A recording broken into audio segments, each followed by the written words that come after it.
नमस्कार मित्रांनो, सावळ्याची जणू सावली मालिकेच्या आजच्या भागामध्ये आपण पाहत आहोत. ओवीच्या हातामध्ये एक गोड बाहुली असते आणि ती त्या बाहुलीला झोपवण्याचं काम करत असते. म्हणत असते, बावले बावले झोप ग, माझं काम बाकी आहे. तेवढ्यातच अबीर म्हणत असतो, अगं ओवी, मला तर एक गोष्ट समजतच नाही. आता तुझे बाबा सुद्धा बरे झालेले आहेत. मग बाबा बरे झाले, सगळं काही ठीक आहे, पण तरी सुद्धा आपल्याला मात्र का बरं वाटत नाही, तेच मला मी म्हणतो काही कळत नाही. मी काय म्हणतो, आपण ज्या काही गोष्टी आहेत ना, त्या इतर घरातल्यांना सगळ्यांना सांगून टाकायच्या का? तेव्हा ती म्हणत असते, कोणत्या गोष्टी? अगं इकडे बघ ना, व्यंकटेश काका माझे बाबा नाही येत, आणि त्याचबरोबर ती सुशिला सुशिला जी काकू आहे ना, ती तुझी आई नाही आहे. ह्या सगळ्या गोष्टी आपण सांगून टाकायच्या का म्हणतो मी. तेव्हा ओवी म्हणत असते, नाही, बाबांनी सांगितलेलं आहे की एखादं सिक्रेट असलं ना, ते सिक्रेट मात्र कधीही कोणालाही सांगायचं नाही. मग आपण ते सिक्रेट कधीही कोणालाही सांगू शकत नाही, असं ओवी अबीरला सांगत असते. अगं पण सिक्रेट कधीही कोणालाही सांगू शकत नाही, पण मग असंच बसायचं का सांग बरं? ते लोक तर आपलं काही ऐकून घेत नाहीत, आणि मग ऐकून न घेतल्यामुळे ह्या सगळ्या गोष्टी होत आहेत. काय करायचं, सांगणार आहेस का? मग ओवी अबीरला म्हणत असते, अबीर तुला एक गोष्ट सांगू का? हे बघ, इथे आमच्या इथे ना एक स्टोर रूम आहे, अडगळीची खोली आहे, आणि तिथे ना तुला एक गोष्ट सांगते. एक पेटी आहे. मी ना मध्यंतरी तिथे गेले होते आणि ती पेटी बघत होते. त्या पेटीमध्ये ना असं काहीतरी जुन्या भूतकाळातलं आहे, आणि जुन्या गोष्टी काहीतरी असल्यामुळे ना मला असं वाटतंय की इथे ना अबीर, आपण ती पेटी आणि ते सगळं जाऊन एकदा शोधलं पाहिजे, असं ओवी बोलू लागलेली असते. तेव्हा अबीर म्हणत असतो, चल मग वाट कसली बघतोय, चल आपण ताबडतोब जाऊया आणि ताबडतोब जाऊन ते पेटी शोधूयात, असं म्हणून ते आता स्टोरूमकडे निघालेले असतात. दुसऱ्या बाजूला तिलोत्तमाने बाहेर सर्वांना बोलावून घेतलेलं असतं. जेव्हा ती बाहेर सर्वांना बोलावून घेते, त्यावेळेला मात्र इथे सगळेजण येतात आणि म्हणत असतात, काय झालेलं आहे, सर्वांना बोलून घेतलं आहे. अमृता सुद्धा म्हणू लागलेली असते, काय झालेलं आहे आई, तुम्ही सर्वांना बोलावून का बरं घेतलेलं आहे, काही अर्जंट आहे का, असं सुद्धा आता इकडे ती बोलत असते. मग तेवढ्यातच तिलोत्तमा म्हणत असते, हो, अर्जंट आहे म्हणूनच मी इथे बोलावून घेतलं आहे, असं सुद्धा आता इकडे ती बोलत असते. मग आता तिलोत्तमा म्हणत असते, मला एक गोष्ट कळत नाही, इथे तुम्हा लोकांना तर काय ठरतं आणि काय नाही ह्या सगळ्या गोष्टी अजिबातच माहिती नाही येतं. पण मला एक गोष्ट सांगा, जेव्हा आपलं काय ठरलं होतं सावली, तू अजूनही ह्या घरामध्ये काय करतेस? इथे त्या छोट्या मुलीला तर गोड गोड बोलून स्वतःच्या बाजूने वळून घेतलंच आहेस, तिला तर तुझ्या बाजूने वळून घेतलंसच, पण इथे मात्र माझ्या सारंगवर सुद्धा इथे जादू करायला लागलेली आहेस. इथे आपलं असं ठरलं होतं की जेव्हा इथे आता सारंगला शुद्ध येईल त्यावेळेला तू त्या क्षणाला हे घर सोडून निघून जाशील, बरोबर की नाही? मग आत्ता सुद्धा तू इथे काय करतेस, असा प्रश्न इथे तिचा उपस्थित झालेला असतो. दुसरीकडे मोनिका राजकुमारला फोनवरती बोलत असते आणि म्हणत असते, राजकुमार तू ना ताबडतोब ये. हे बघ, इकडे ना आता सावली ने सारंगला शुद्धीवर आणलेलं असतं, आणि त्याचबरोबर ते दोन्ही मुलं सुद्धा इथेच आहेत. त्यामुळे तुला एक गोष्ट सांगू का, तू ताबडतोब निघून ये, असं म्हणत असते. आणि त्याचबरोबर आता अबीर आणि ओवी हे धावतच स्टोरूमकडे निघालेले असतात, आणि नेमकं त्याच वेळेला आता मोनिका पाहत असते. जेव्हा मोनिका पाहते, तेव्हा मात्र इथे ती त्यांना म्हणत असते, ए काय काय काय, कुठे चाललेला आहात? तेवढ्यातच ओवी म्हणत असते, ते आम्ही ना, मग अबीर हुशारपणाने म्हणत असतो, ते आम्ही ना इकडे चाललेलो आहोत, आम्हाला जेवायचं आहे ना, त्यामुळे इकडे चाललेलो आहोत, असं बोलल्याबरोबर आता ती म्हणत असते, अजिबातच नाही, अजिबात जायचं नाही जेवायला. जेव्हा सर्वांचा स्वयंपाक वगैरे होईल ना, तेव्हा तुम्हाला सगळेजण बोलवायला आवाज देतील, पण तोपर्यंत मात्र तुम्ही कुठेही जायचं नाही, समजलं? अजिबात नाही, ताबडतोब इथून निघून जा, असं सुद्धा आता इकडे ते सांगत असतात. तेव्हा आता इकडे ते म्हणत असतात, ठीक आहे. मग आता मोनिका गेल्यानंतर ह्यांना पुन्हा त्या स्टोरूममध्ये जायचं असतं. पण ओवी हुशार म्हणत असते, आपण जर इकडून गेलो तर आपल्याला नक्कीच तिथे कोणीतरी पाहेल, त्यापेक्षा आपण ह्या साईडनं जाऊया. दुसरीकडे आपण पाहतो, तिलोत्तमा म्हणत असते, तेच मी सांगण्याचा प्रयत्न करते, हिने आता तर माझ्या सारंगवर जादू केली, त्या पोरीवर जादू केली, आणि त्यानंतर माझ्या किचनमध्ये सुद्धा हिने कब्जा केलेला आहे. तेव्हा अमृता म्हणत असते, हे बघा आई, असं काही नाहीये, प्लीज तुम्ही सावलीला ह्या सगळ्या गोष्टींचा दोष देऊ नका. तेव्हा मात्र ती म्हणत असते, हे बघ अमृता, तुला काय गोष्टी ठरलेल्या आहेत आणि काय नाही हे मात्र अजिबातच माहिती नाहीये, त्यामुळे तू ह्या सर्व गोष्टीमध्ये अजिबातच पडू नको, असं सुद्धा आता इकडे ती बोलत असते. मग हे सर्व काही बोलल्यानंतर आता मात्र आपण पाहतो, इथे तिलोत्तमा म्हणत असते, तेच तर मी तुला सांगण्याचा प्रयत्न करते. हिला आत्ताच्या आत्ता इथून जायला सांग. आणि त्याहूनही सगळ्यात महत्त्वाची गोष्ट म्हणजे इथे हिचं लग्न झालेलं आहे असंही दाखवते. मग हिचं लग्न झालेलं असताना सुद्धा इथे ही अशा पद्धतीने कशी काय राहू शकते आणि काय करू शकते तेच मला काही कळत नाहीये. हिचं नेमकं काय चाललेलं काय आहे?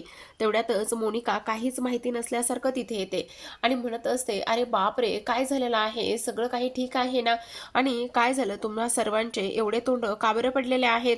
मग आता ती म्हणत असते, काही नाही. कारण ना इथे मोनिका म्हणते, "अहो चला ना, खूप भूक लागलेली आहे. आपण मस्त गरमागरम पुरणपोळी केलेली आहे.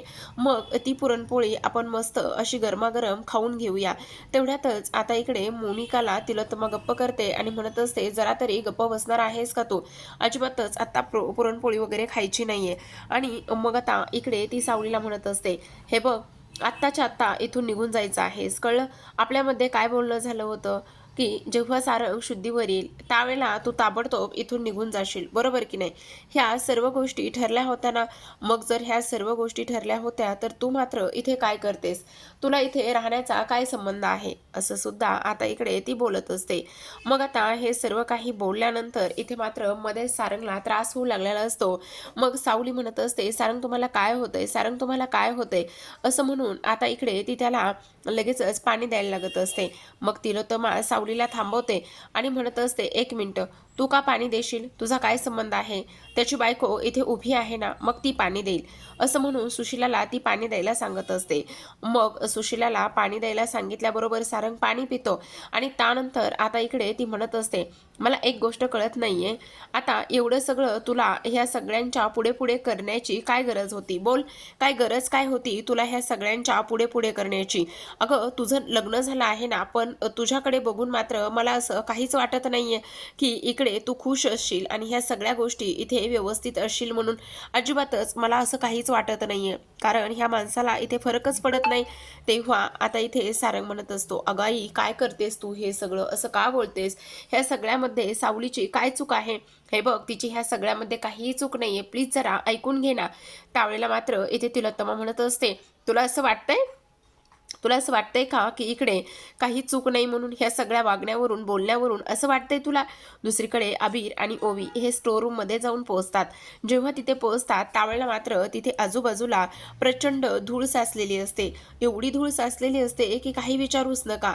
आणि त्यानंतर मात्र आता ती सगळी काही धूळ आणि त्या सगळ्या गोष्टी इकडे आता ते सावरण्याचा प्रयत्न वगैरे करत असतात. आणि तेव्हा आता अबीर म्हणत असतो, "काय गं ओवी, इथे किती धूळ आहे. बापरे! कसं हे बाजूला करायचं सगळं काही कळतच नाहीये." तेव्हा मात्र इथे ओवी म्हणत असते, "अबीर, आता आपल्याला ती पेटी शोधायची आहे ना, मग ती पेटी शोधणं फार गरजेचं आहे की नाही?" असं सुद्धा आता इकडे ती बोलत असते.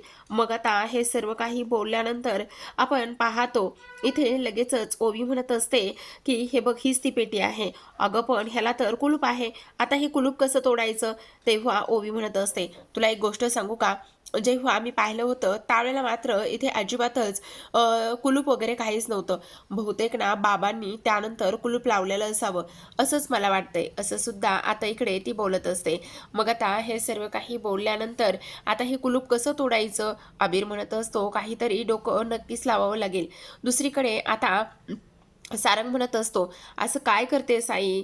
तू वेडी आहेस का? अगं, त्यांच्या त्यांच्या संसारामध्ये ते सुखी आहेस. तिचा नवरा आहे, त्याचबरोबर तिला एक मुलगा आहे आणि तिच्या संसारामध्ये ते सुखी आहेत. उलट तिने आपल्यासाठी काय काय केलेलं आहे ही गोष्ट महत्त्वाची नाहीये का? सांग ना." इथे ती लोकं आपल्यासाठी हे सगळं काही सोडून आपल्याला किती मदत केली, किती उपकार केलेले आहेत त्यांनी, ही गोष्ट तुला समजते का? आणि तरीसुद्धा तू असं का बोलतेस? हे बघ, असं बोलू नकोस." तेव्हा जगन्नाथ म्हणत असतात, "हे बघ तिलोत्तमा, आत्ता हे सगळं काहीही बोलण्याची वेळ नाहीये. मी काय म्हणतो ते एकदा व्यवस्थित ऐकून घे. हे बघ, काही जरी झालं ना तरी सुद्धा एक गोष्ट मात्र नीट नीट ध्यानात ठेव तिलोत्तमा. हे बघ, इथे सावलीचा ह्या सगळ्या गोष्टीमध्ये काहीच काहीच स्वार्थ नाहीये. हे बघ ना, तू तिला बोलवलंय म्हणून ती इथे आलेली आहे, किंवा ना इकडे तू काही अट घातलीस म्हणून ती इथे आलेली आहे. तर ती फक्त आणि फक्त तिच्या माणुसकीच्या नात्याने इथे आलेली आहे." मग तिलोत्तमा म्हणत असते, "आता माणुसकी हिच्याकडनं मी शिकायची आहे का? हां? होय जगन्नाथ, हे बघ माई, असं करू नकोस." बोल ना, मग हिच्याकडनं मी माणुसकी शिकायची आहे का? ही बया कशी वागती, काय करते, ह्या सगळ्या गोष्टी तुला इथे समजत नाहीयेत का? आणि तरी सुद्धा आज मात्र इथे चक्क तू तिला ह्या सगळ्या गोष्टी सांगतोस. अरे तिने सारंग दुरुस्त बरा झाला की लगेचच हे घर सोडून निघून जायला होतं, पण ती तशी अजिबातच करत नाहीये. तुला एक गोष्ट सांगू का? अगोदर इथे तिने काय केलेलं आहे? तिने इथे मात्र त्या छोट्या गरीब ओवीला स्वतःच्या बाजूने घेतलंय. स्वतःच्या बाजूने तिला केल्यानंतर आता मात्र ती इकडे सारंगवर सुद्धा तिची नजर टाकत आहे. आणि तिला आता सारंगवर सुद्धा नजर टाकून सारंगच्या आयुष्यामध्ये पुन्हा ती यायचं बघत आहे. पण एक गोष्ट नीट लक्षात ठेव पोरी, हे बघ, तुला तुला मी तुझे हे असले मनसुबे अजिबातच इथे यशस्वी होऊ देणार नाही, समजलं? अगं आई, काय बोलतेस तू हे? असं बोलू नकोस. अगं उलट उलट तिने आपल्यासाठी किती आणि काय काय केले, ह्या सगळ्या गोष्टी तुला माहिती नाही आहेत का? मग तरी सुद्धा इथे तिच्या बाबतीत तू असं कसं बोलू शकते, तेच मला काही कळत नाही. तेव्हा ती म्हणत असते, अरे सारंग, तू भोळा आहेस, तुला अजिबातच हे सगळं काही नाही समजत आहे. तुला कसं सांगू मी? हे बघ, ही एक नंबरची चालाक आहे आणि त्याचबरोबर हिला बरोबर माहिती की ही आता आपल्या बाजूने कसं करायचं, काय करायचं, ह्या सगळ्या गोष्टी इथे आता बरोबर माहिती आहेत आणि त्यामुळे ती अशा पद्धतीने वागत आहे. हे मात्र तू नीट ध्यानात ठेव, असं सुद्धा ती बोलत असते. मग आता सारंगला हे सगळं काही ऐकून आणि ह्या सगळ्या गोष्टी बघून धक्काच बसतो. तेव्हा सावली आता मनामध्ये विचार करत असते की नाही, काही जरी झालं तरी मला आता इथे थांबायचं नाही. मग तेवढ्यातच आता सारंगला इथे छातीत दुखायला सुरुवात होतं. जेव्हा सारंगला छातीत दुखायला सुरुवात होतं तेव्हा मात्र धावतच आता इकडे ही जी काही सावली आहे ती धावतच जाते आणि सारंगला म्हणत असते, सारंग, सारंग, तुम्ही बरे तर आहात ना? तुम्हाला काही झालं नाहीये का? असं म्हणून ती पटकन तिला बरं करण्याचा प्रयत्न करत असते. आणि तेव्हा सारंग म्हणत असतो, मी ठीक आहे, मला काहीही झालं नाहीये. तेव्हा मात्र आता तिलोत्तमा पुन्हा सावलीवर म्हणत असते आवाज चढवूनच, बघितलं, आत्ताच्या आत्ता बाजूला हो. कशी इथे स्वतःचा नवरा असताना सुद्धा सारंगच्या जवळ जाण्याचा प्रयत्न करते. आता मात्र सावली चिडते आणि म्हणत असते, बास, 1 मिनिट, आता मी तुमचा एकही शब्द ऐकून घेणार नाही, समजलं? आत्ताच्या आत्ता तुमचा आवाज बंद करा. अहो, कमीत कमी इथे स्वतःच्या मुलाचा तरी विचार करा. तुम्ही माझ्या चारित्र्यावर संशय घ्याल आणि ते मी ऐकेल, हे अजिबातच चालणार नाही. आता मी या घरामध्ये एक क्षण, 1 सेकंद सुद्धा थांबणार नाही. असं म्हणून जोरातच आता इकडे ती आबिरला आवाज देत असते आणि जोरातच आबिरला आवाज दिल्यानंतर आता तिला सगळेजण थांबवण्याचा पूर्ण प्रयत्न करत असतात. पण ती मात्र अजिबातच थांबण्याच्या मूडमध्ये नसते. तिला आता काही जरी झालं तरी सुद्धा तिथून लगेचच निघून जायचं असतं आणि ती म्हणत असते, आबीर, आबीर, आत्ताच्या आत्ता चल, आत्ताच्या आत्ता चल, असं म्हणून आता दोघेही जण तिथून निघालेली असतात. दुसरीकडे आपण पाहतो आता ह्या पेटीला तर लॉक असतं. मग पेटीला लॉक असल्यामुळे आता इथून कसं जायचं, काय करायचं, ह्या गोष्टी अजिबातच समजत नसतात. मग आता ओवी म्हणत असते, अरे आबीर, मी काय म्हणतो ते एकदा ऐकून तरी घे. हे बघ, हे जे काही लॉक आहे ना ते तोडून टाक. अगं पण हे लॉक तोडणं एवढं कसं शक्य आहे? जमेल का हे लॉक तोडणं? का नाही जमणार? नक्कीच जमेल ना, तू बघ तरी एकदा ट्राय करून. असं म्हणून आता आबीर तिथे असलेली एक हातोडी घेऊन येतो आणि हातोडी घेऊन आल्याबरोबर आता लगेचच त्या हातोडीनं ते लॉक तोडण्याचा तो पूर्ण प्रयत्न करत असतो. मग ते लॉक तोडण्याचा पूर्ण प्रयत्न केल्यानंतर आता शेवटी मात्र ते लॉक इथे तुटलं जातं. मग ते लॉक तुटल्यानंतर आता आपण पाहतो इकडे त्या पेटीत असलेल्या ज्या काही जुन्या पुराण्या वस्तू आहेत त्या सगळ्या जुन्या पुराण्या वस्तू आता इकडे ओवी एक एक करून बाहेर काढू लागलेली असते. जेव्हा ती एक एक करून त्या वस्तू बाहेर काढू लागलेली असते त्यावेळेला मात्र इकडे सावली आबीर आबीर करून इथे ओरडत असते. दुसरीकडे आपण पाहतो आता सावली आबिरला शोधत असताना सुशीला तिथे जाते आणि सुशीला म्हणत असते, ऐका ना सावलीताई, सावलीताई प्लीज. तेव्हा सावली म्हणत असते, हे बघा, तुम्ही मला अजिबातच थांबवण्याचा प्रयत्न करू नका, मला अजिबातच थांबायचं नाहीये. तुम्हाला सांगू का, हे बघा, आता मी सगळा पुरणपोळीचा स्वयंपाक केला आहे. मी काय म्हणते ते एकदा नीट ऐका. तुम्ही सर्वांसाठी स्वयंपाक करा आणि सर्वांसाठी स्वयंपाक करून सर्वांना जेवायला वगैरे घाला. सारंगला ना इथे पुरणाची पोळी फार आवडते, ते नक्कीच आवडीने खातील असं सुद्धा आता इकडे ते बोलत असतात. आणि त्यावेळेला मात्र इथे सुशीला म्हणत असते, तुम्ही एवढं सगळं काही बनवलं आहे स्वतःच्या हाताने, मग प्लीज एकदा नाही म्हणू नका ना. आणि तेव्हा इथे तुम्ही एकदा तरी खाऊन बघा ना, एकदा तरी ह्या सगळ्या गोष्टी तुम्ही करून बघा ना, तुम्हाला मात्र प्रचंड आवडतील असं सुद्धा आता इकडे ती बोलत असते. पण आता मात्र ती म्हणत असते, अजिबातच नाही. काही जरी झालं ना तरी सुद्धा इथे मला हे सगळं अजिबातच नाही खायचंय. प्लीज तुम्ही सर्वांना खाऊ घाला. आणि त्याहूनही आणखी एक गोष्ट मी तुम्हाला सांगते, तुम्ही ना इथे तिलोत्तमा मॅडमचं अजिबातच वाईट वाटून घेऊ नका. मला त्यांच्या त्या सगळ्या बोलण्याची आणि मान अपमान सहन करण्याची अगदी सवय आहे. त्यामुळे काही जरी झालं ना तरी सुद्धा तुम्ही त्या सगळ्या गोष्टीमध्ये अजिबातच काळजी करू नका असं सुद्धा आता इकडे ती बोलत असते. दुसरीकडे आपण पाहतो, आता सारंग म्हणत असतो, आई तुला एक गोष्ट सांगू का, आत्ता इथे हे जे काही झालंय ना त्या सगळ्या गोष्टी मला अजिबातच मान्य नाही येतं. तुला सांगू, हे फार जास्त आणि चुकीच्या पद्धतीने झालेलं आहे. हे अजिबात असं व्हायला नकोय. अगं आई, मला एक गोष्ट सांग, जेव्हा आम्ही कोमात होतो तेव्हा त्या सावलीनं माझ्यासाठी काय काय नाही केलं सांग ना. अगं तिने इथे दिवस रात्र माझी इथे सेवा केलेली आहे. मला काय हवं काय नको ह्या सगळ्या गोष्टी तिने पाहिलेल्या आहेत, बघितलेल्या आहेत. मग तरी सुद्धा तू तिच्यासोबत अशा पद्धतीने कशी काय वागू शकतेस? आपल्यामध्ये काही माणुसकी नावाची चीज आणि ह्या सगळ्या गोष्टी आहेत की नाही असं सुद्धा आता इकडे सारंग तिलोत्तमाला म्हणत असतो.